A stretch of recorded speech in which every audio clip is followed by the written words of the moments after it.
Hey folks, what's up? It feels like I haven't done this type of thing in some time. Sure, you might have seen me do videos on Facebook, and all of this stuff is actually on Facebook. I'm using my Facebook right now, and since I'm using a screen, there might be some glare. You might see like wires in my hand moving around, depending on uh, how great I am at using this. All right, so I want to talk to you guys about something I watched recently. I mean, I've seen this movie before, but what's crazy is we actually started watching a different James Bond movie by Daniel Craig called Casino Royale, and I was like, I don't really care much for Daniel Craig.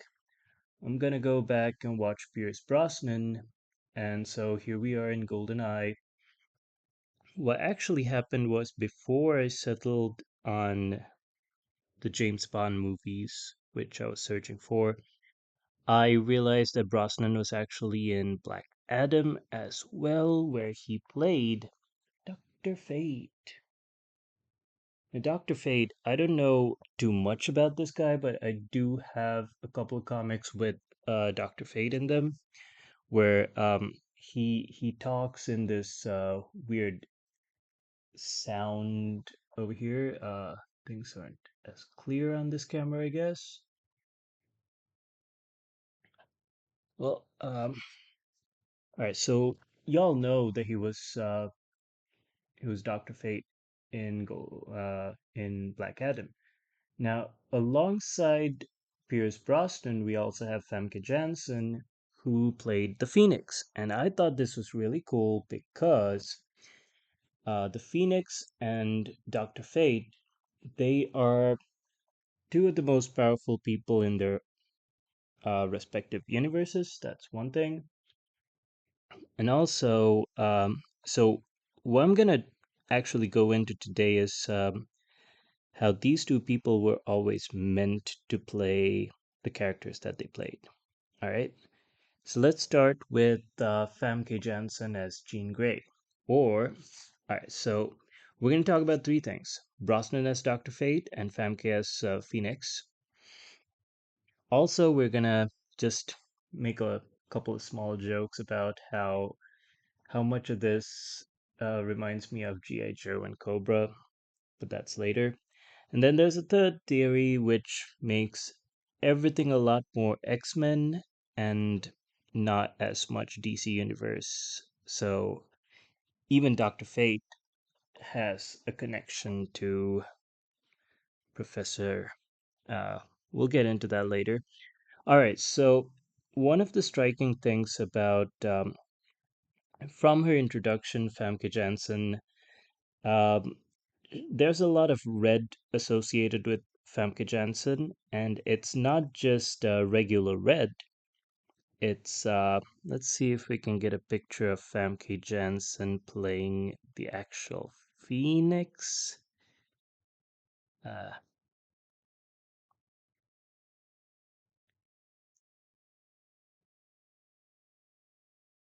right. So,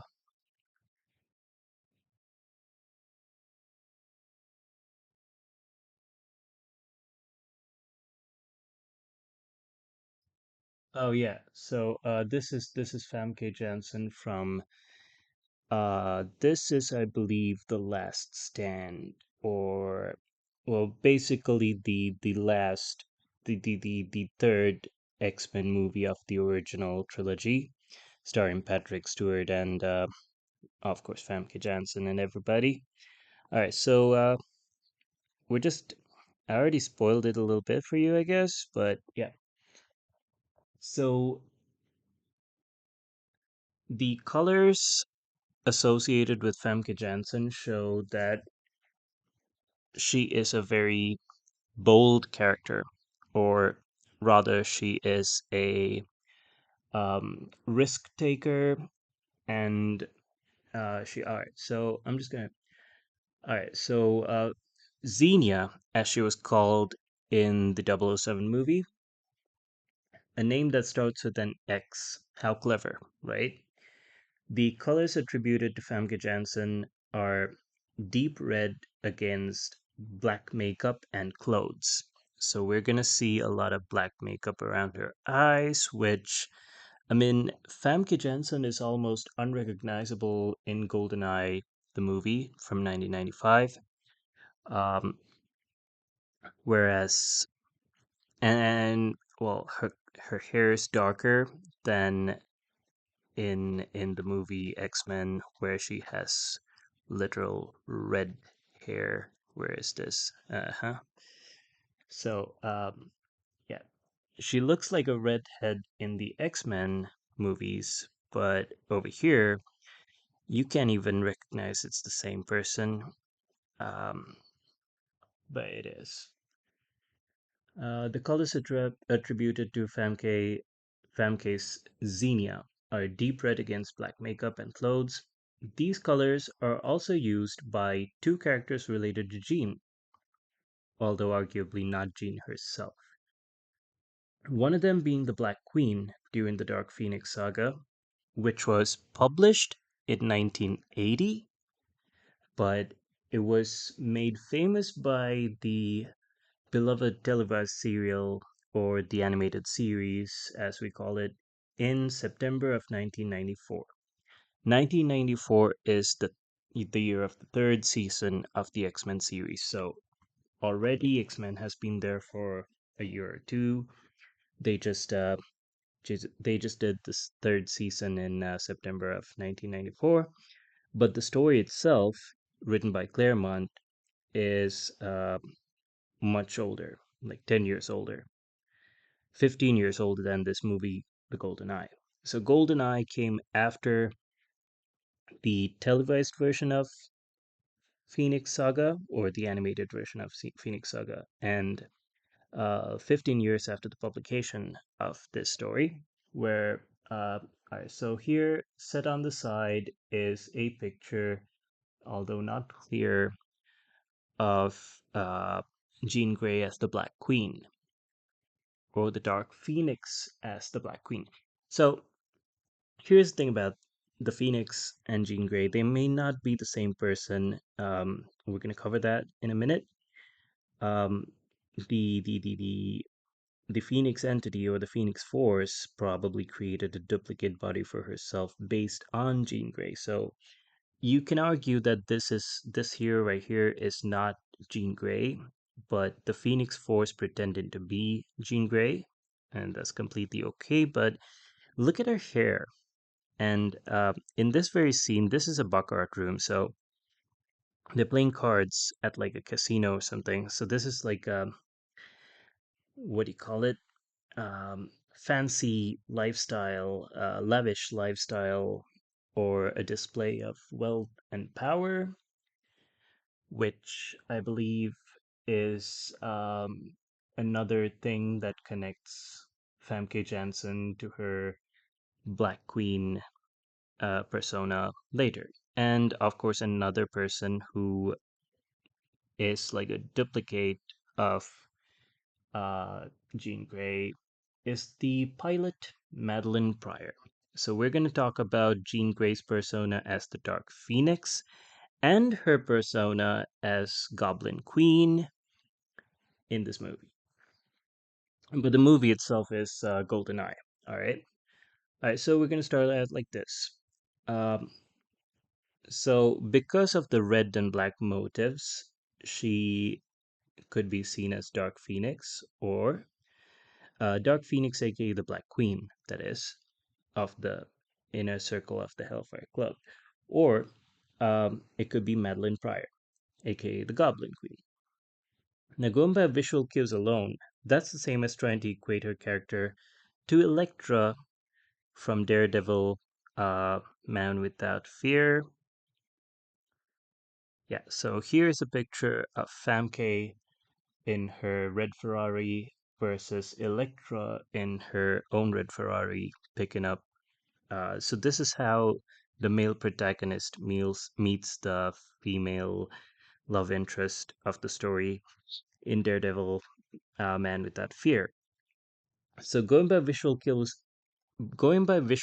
alone, just going by the colors that they wear or the color of the car, saying that Famke Janssen was always meant to play Jean Grey is the same as saying, all right, so maybe she should have played Elektra instead. However, now the movie itself is called GoldenEye. And why is it called GoldenEye? There is a satellite in the sky, and these two pictures, inset is the Phoenix Force in space with like, the moon and the earth in the background, and right here you have the GoldenEye, which is also like the Phoenix Force, right? Um, but more importantly, the copter that she has to steal to get to the thing is so right here. No, no, no, no, no, no, no, no, no, no. There, right? So you guys might remember that in the cartoon or like in the actual story, at the very beginning of the Phoenix Saga, there's the Dark Phoenix Saga and then there's the Phoenix Saga. She doesn't join the Hellfire Club until the Dark Phoenix Saga, but there is the story of how Professor X gets this vision and then tells the X-Men to run into space, right? So yeah, now going by visual cues alone, that's the same as trying to equate her character to Elektra because she drives a red Ferrari, but there's more to it. Let's start with, well, the bigger one is the satellite in the sky, the Golden Eye, the one which I showed you just now. This, yeah, the Golden Eye itself. But let us start at the Tiger helicopter. A MacGuffin that doesn't last too long, past its use in getting to the GoldenEye. In short, the helicopter is what she steals in order to get to the bigger MacGuffin. You might remember that when the X Men ran into the Phoenix Force, they were in outer space because Professor X had a vision and told the crew to steal a space shuttle. And Jean was on that shuttle with everyone else. Now, Jean doesn't join the boys on every mission. Rogue does, Storm does, and even Jubilee does. Like they go out on field work, but Phoenix, Jean Grey, doesn't usually get in the action as much. But in this particular story, going for the Phoenix Force, all of them, including Jean, they get onto that shuttle and they mindswipe the crew of the shuttle and steal their clothes and their shuttle, right? So there is a part where they impersonate the cosmonauts by stealing their clothes, their helmets, and right now Jean's got her helmet off, but there is a scene in the story where she puts the helmet on. And this is the same as Famke Janssen as a fighter pilot stealing the Tiger helicopter in Monte Carlo, which they then take her along with Arcady, a general called Arcady, which is also the same name as Omega Red, which I believe I do have over here. And we're going to talk about how James Bond in The Golden Eye, the actor Pierce Brosnan is set against backgrounds of gold with elements of icy blue, the same colors that Dr. Fate wears, right? So most of the vehicles, whether it's his own BMW or someone else's car, now see the inside of the hood or the back hood over here is still golden. And there's one car over here. This is not his own car. This is a different car, but it's still light blue, just like the costume of Dr. Fate. And there's a scene with Diver in it, which also reminded me of this scene with Dazzler. Like, I mean, why is this scene actually there? It's not relevant to the plot or anything. It's just like comic relief or something. But I felt like it was there intentionally because it mimicked this part about Dazzler. And all right, so I'm gonna get into the second woman in this story in a minute. All right, so they were in outer space because Professor X, um, right there, yeah. So you might remember that they were in outer space because Professor X had Lilandra from the Shi'ar Empire contacted Professor X and said that they needed help. So at this moment, Jean was in space and got blasted by the Phoenix Force in a very Fantastic Four gets blasted by cosmic rays kind of way. Like that's exactly how the Fantastic Four got their powers by being in the wrong place at the wrong time and getting blasted by this. Uh, but we're not done yet. So the Tiger Copter is what she takes to find the Golden Eye. So two elements that were used in the Phoenix Saga were also used by Famke Janssen in the movie Golden Eye, but 15 years later, or rather, at least a year later. Like the cartoon came out the year before, so this might have been fresh in the minds of the directors and stuff. Uh, right. So the MacGuffin, the shorter MacGuffin is the copter.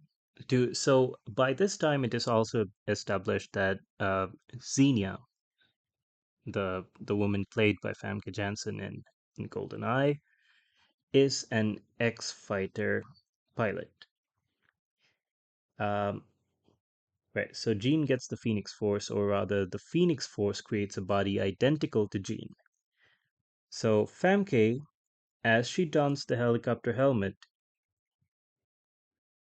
that's the same thing as Jean putting on a cosmonaut suit. The Tiger helicopter is the same thing as the shuttle that they take to space, where they meet the uh, Phoenix Force. Also, back to the Baccarat scene. Now that's the satellite and the Phoenix Force. That's the main point here. That's very very on point. And the Baccarat scene, it's Famke Janssen playing cards with cigars and stuff with his hairdo. It's especially the hairdo and the cleavage part. Um, this is actually, I don't know. To me, it just speaks inner circle of the Hellfire Club. Um, you could also say that it still goes with the Man Without Fear version of Elektra, because when Daredevil enters Elektra's house, she's playing something on a piano, and there's a lot of rich people there. So, I mean, Elektra still comes from a rich place. So, you could argue that the lavish lifestyle and the display of power and wealth, it's something that is not unique to one character, but could be something that's done by other characters as well. But these two things just, like, they go very well together. But um, Famke Janssen is not the only woman in this movie. GoldenEye is the Phoenix Force, but actually, we gotta remember Famke wasn't the only redhead here. There was another girl in this Bond movie, not as dark or dangerous as Famke, someone who works at the satellite station as a civilian when it got stolen. Like, she was there in the facility when the satellite got stolen, and the first thing the villains do is blow up the satellite station. And this woman was actually in there, and she came out, walked out into the fire. See, there's a beautiful picture of her walking out of the wreckage. Uh, s-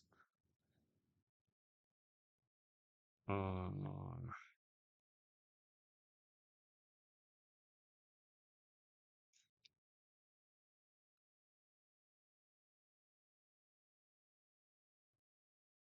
okay, the one that I'm talking about isn't this one per se. There's another picture, but this is still the same thing. There are, in fact, several pictures of this woman, Natalia, played by Isabella Scorupolsky. Ko um, walking out of the wreckage um, of the satellite station. And Madeline Pryor herself was, I got Inferno right here. Uh, that's the comic book cover for Inferno. Backside reveals Madeline Pryor with her demon companions, the Marauders, and Mr. Sinister. And Genosha, the island nation of Genosha, was we first go to Genosha because, and this is the X-Men in the Australian outback. So we get to know Madeline. Madeline is the woman that's right there, I believe. This is Psylocke. Rogue's there as well. The X-Men tend to go on missions and leave the girl behind. Poor little thing. The High Evolutionary. Right There by Cole Scherzinger was released on May 17th.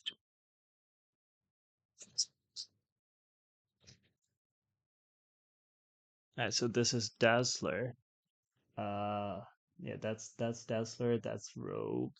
That's a child version of. No, she's not there either. All right, so this is the first appearance of Genosha, which appears within the Inferno storyline. And these are the magistrates. I don't know how clear that is. We find Genosha because there's this baby, and Madeline Pryor, being a brave, yeah. So Stowaway Baby and Jet, Stowaway Baby and Jet. It's a paper from Australia because the X-Men are living in the outback of Australia. There's a plane over here, and that's basically the same picture that we got over here. Wait, hold up. Oh, crud.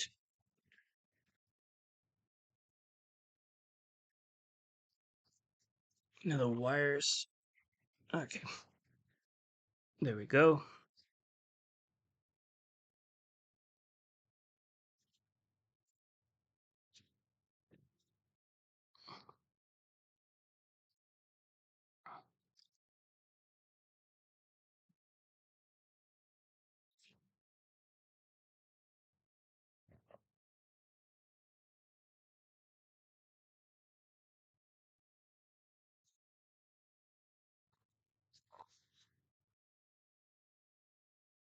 Oh, we might have to cut the video short, but we're gonna try to not do that. Yeah, check out my cool wallpaper. It's Batman with Sailor Moon.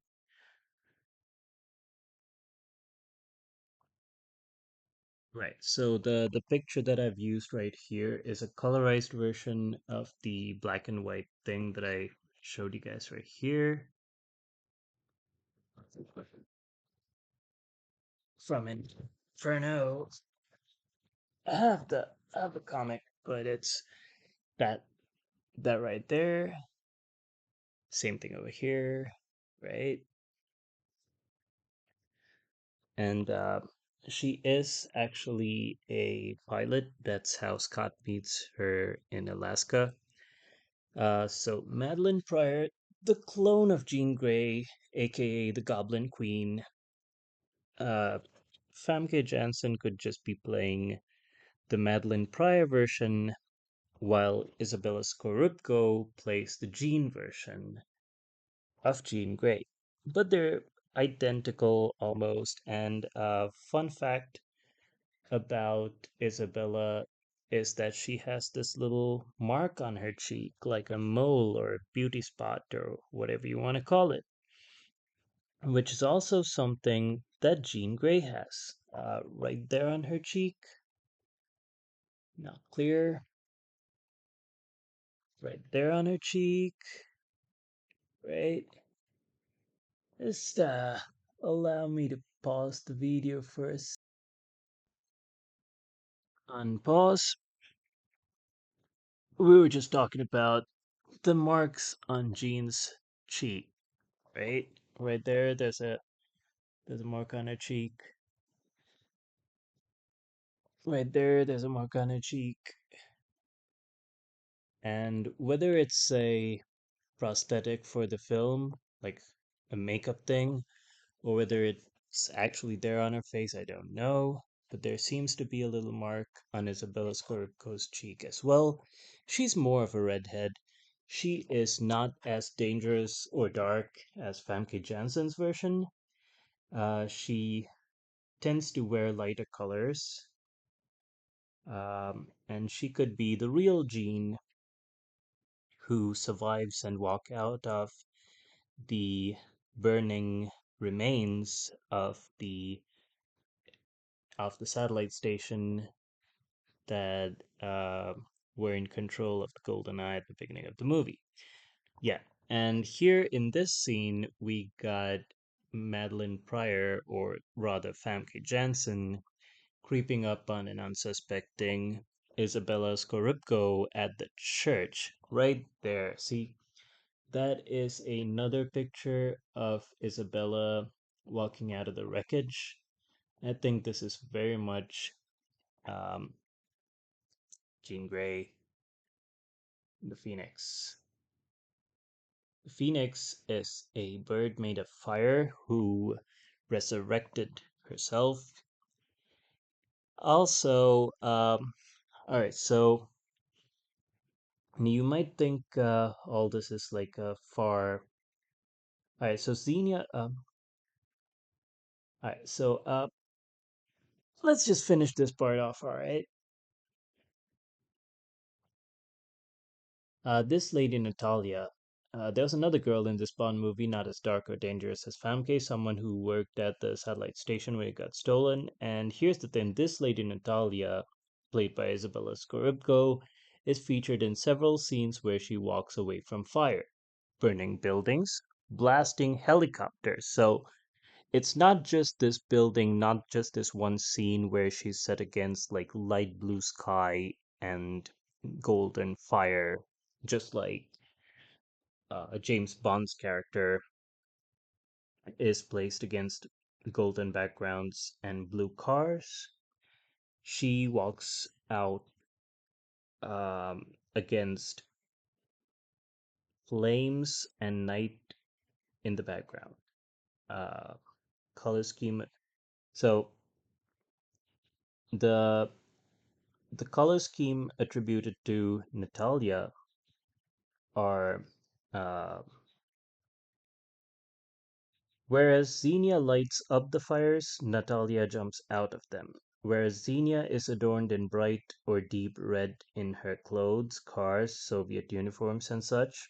Right, so the uniform worn by Madeline Pryor, or uh, there's more pictures of uniform.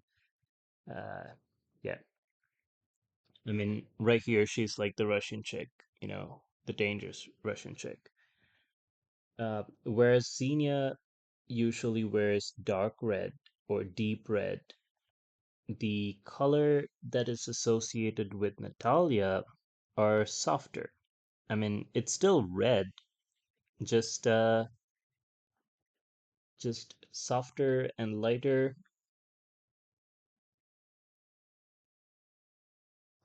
Also, the blue skies. Yellow or orange flames. Natalia is placed against yellow or orange flames under a blue sky.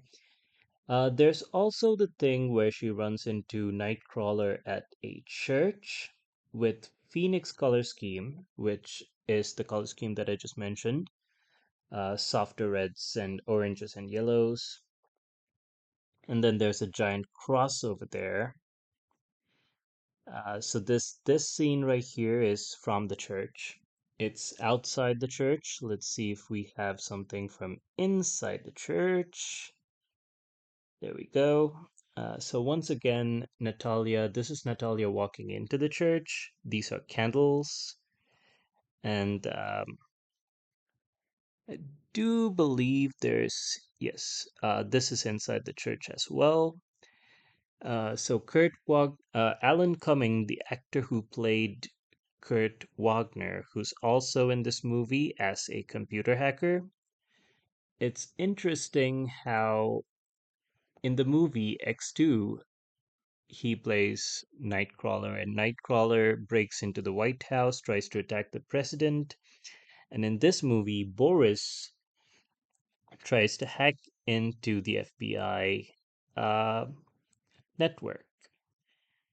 He's geeky, he's pervy, he's like a guy who lives in the basement and uses chat rooms.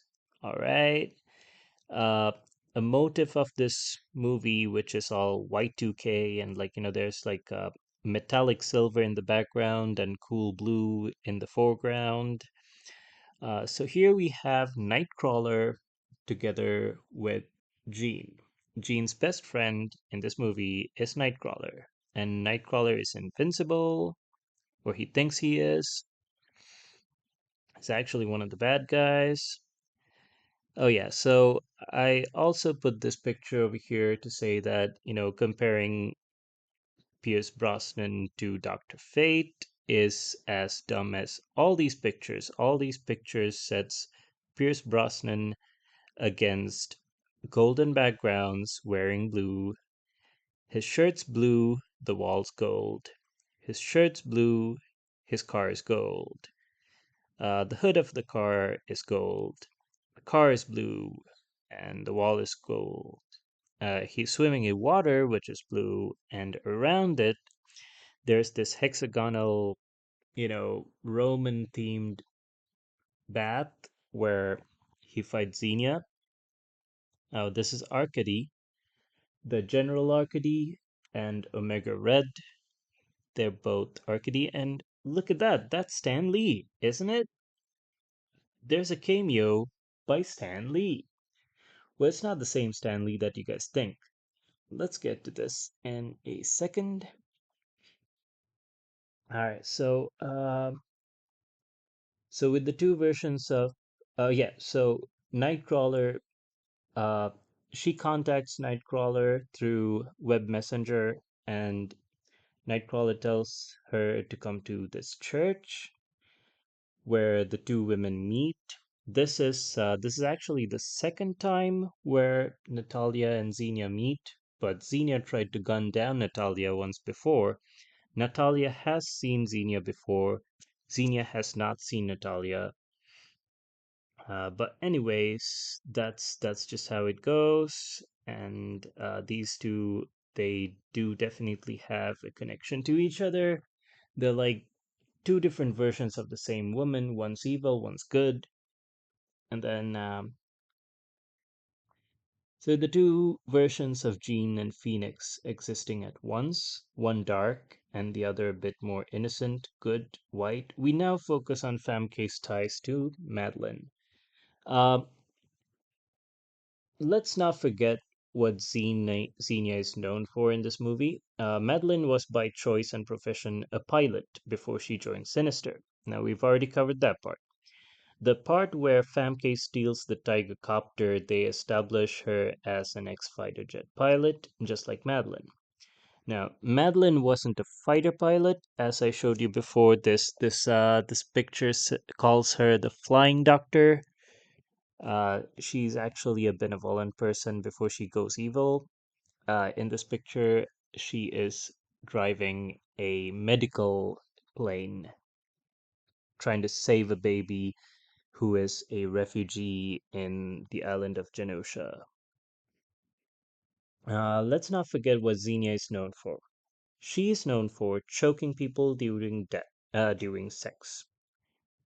Yeah, that's right. Xenia kills people by asphyxiation, by trapping them between her legs. Unfortunately, I have not uploaded the picture to that, but the picture is there.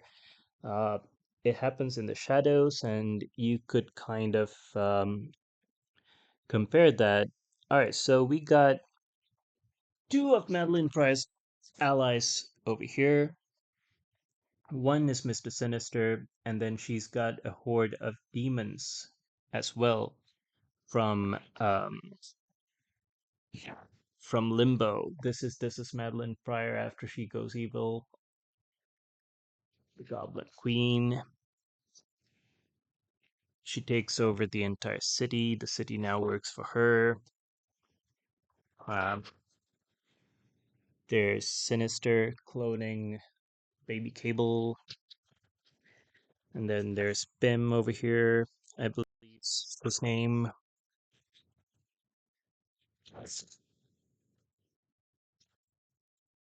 Um, there's a scene in the Genoshan prison where she's approached by the evil people. Let's see if I can find the right pages. That's where Rogue loses her powers and Carol Danvers takes over. Um,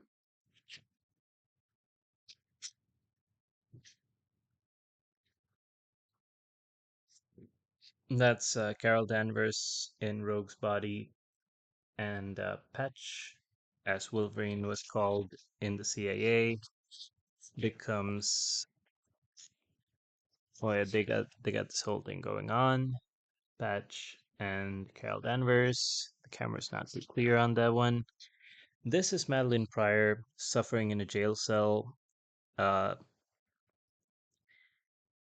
I am the pilot you kidnapped. The woman you and your pet Gestapo have been happily torturing. Um, I didn't bother him that the process. It didn't bother him that the process violated me or that it hurt. He seemed to enjoy it. There's a lot of good text over there where she turns into an evil person, and we kind of sympathize with Madeline Pryor all the way. But this is where she's left behind with a baby that's not even her own. But she does think about how her life was stolen by the real Green Jay, Jean Grey, not Green Jay. And this is where Inferno starts, I believe. And let's just think about the lyrics to the song from the movie GoldenEye. It says, "You'll never know how, like, this girl, she was hiding in the shadows, waiting for her turn, and now she's got you in her sights." If you listen to that song by Tina Turner, she's saying she was in hiding for a long time until the right time came. Now let's see. Where did we stop? Stanley's cameo. Let's just talk about the Stan Lee cameo for a second. It's not Stan Lee as in the Marvel guy, but he is the Stan Lee of this. All right, so she's known for her dark fantasies, like, choking people during sex and moaning after she killed all of Natalia's friends at the satellite place. And she doesn't work alone, she works for someone else. It's either the General Arcady or it's the rogue MI6 agent, all of that. So, let's talk about this guy. Who is this guy? He looks like Stan Lee, right? He wears the same glasses, he's got the same salt and pepper hair and mustache. There's a lot of darkness, vengeance, evil embedded in Xenia. The kind of darkness that is not only justified through Madeline, no, the kind of darkness that is only justified through Madeline or the Goblin Queen, and not Jean. Are we going so far as to say James Bond stole the plot from Marvel Comics? No, no, of course I wouldn't say that. Except, wait, there's Stan Lee. Stan Lee doesn't make a cameo as one of the guys, one of the generals of the Russian army. Well, not the same Stanley Lieber you're thinking about, not Marvel editor, producer, writer, but a gentleman by the name of Michael G. Wilson. This guy is Michael G. Wilson. Now, a little bit of trivia about the movie. Wikipedia says that James Bond GoldenEye was probably the first one, which was not directed by a Mr. Broccoli. Barbara Broccoli's name comes up in the credits along with Michael G. Wilson, but Michael G. Wilson was the person who actually directed this, along with the daughter of the guy who directed the previous ones. And that's not all. Wikipedia also says that GoldenEye may be the first film which did not borrow any elements from Ian Fleming's novels. So that is part one of this interesting story. We still got Dr. Fate to cover in the next one. I believe we've already covered Dr. Fate. All I wanted to say was, well, actually, there's one other thing. Other than the color motive that keeps repeating itself in this movie, icy blue and golden backgrounds.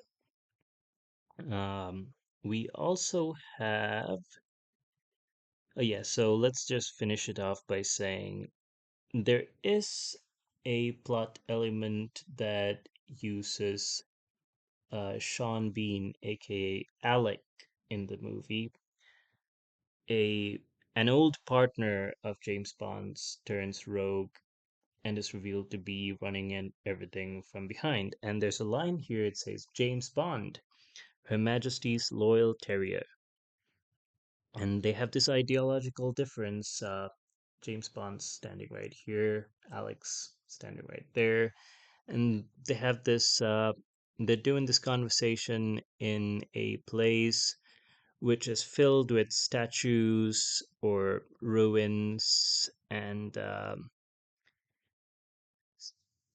so there's also this blue gold thing going on over here, which has the same Dr.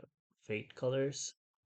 So I believe that Pierce Brosnan was always fated to play Dr. Fate, and Famke Janssen was already decided to play Jean Grey before they ever came out with an X-Men movie. And I believe that a lot of the plot points from GoldenEye were taken from the comics. There's no way to prove it, or I don't think I can prove it just yet, but it seems that way. And that's the end of this video. Sorry it took that long. And, well, yeah, I'm gonna cut it short. One more thing. The G.I. Joe Cobra thing about the satellite. Y'all remember in the Deke Entertainment, Sunbow, Real American Hero show, one of the seasons they start with, so this is another little detail about who this guy is. This is producer Michael. He has a cameo as one of the Russian officials, Michael J. Wilson. And right there, the symbol on the GoldenEye satellite on the screen actually, this screen is actually, it reminds me a lot of what Cobra does whenever Cobra has a plan to take over the world. They this logo over here, the golden eye, kind of looks like the Cobra emblem. So that's the end of this video.